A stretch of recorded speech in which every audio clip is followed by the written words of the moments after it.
Welcome to ISAT Daily. I'm Matt, aka The Parable.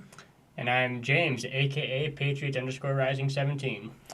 So, James, looks like the Ukrainians have a little bit of an issue right now.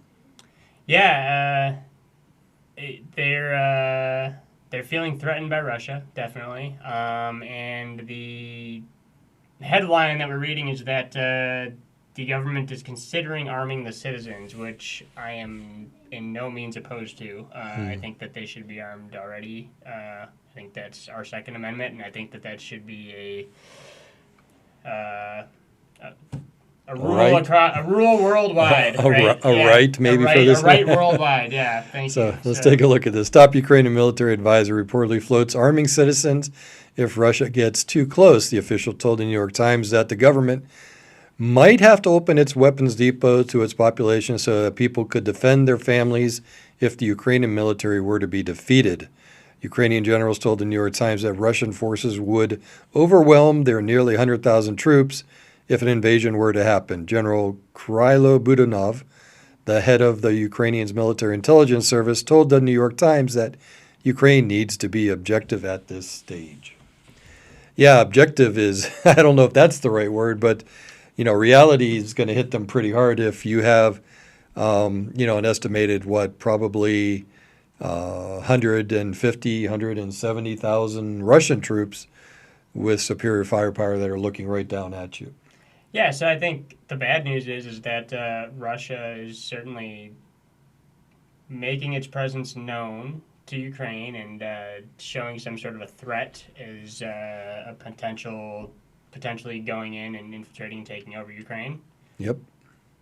The positive side is that Ukraine citizens might be armed soon. Yeah. So Yeah. again, that's I think a good thing. And if I'm hoping that if that's what happens, it ends up leading to Americans being allowed to own automatic weapons because that's what I've been pushing for. So Yep. Let's take a look at the next slide.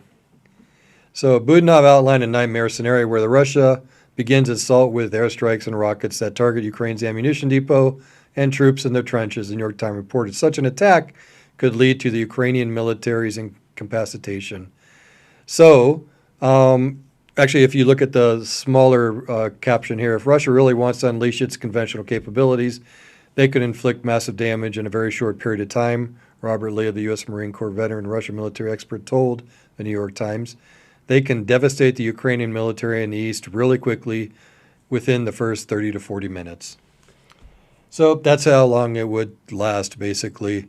Um, so they shouldn't weaponize their citizenry publicly, is what I'm hearing.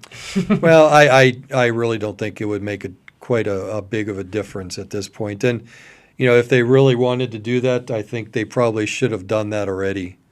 At this point, Mm-hmm. distribution of weapons and the logistics behind it are, plus the training behind it, the ammunition. I think it's a paper threat. Well, I also think that if people's backs are put up against the wall, they'll learn quick if they have to.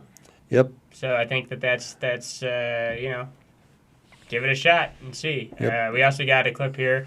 President Joe Biden reportedly told Russian President Vladimir Putin in their call on Tuesday that the U.S. will implement harsher economic penalties than it did when Russia annexed Crimea in 2014 if it invaded Ukraine. He did not specify what the measures entailed, and the lack of commitment from Western allies has created anxiety among Ukrainian officials, the New York Times reported.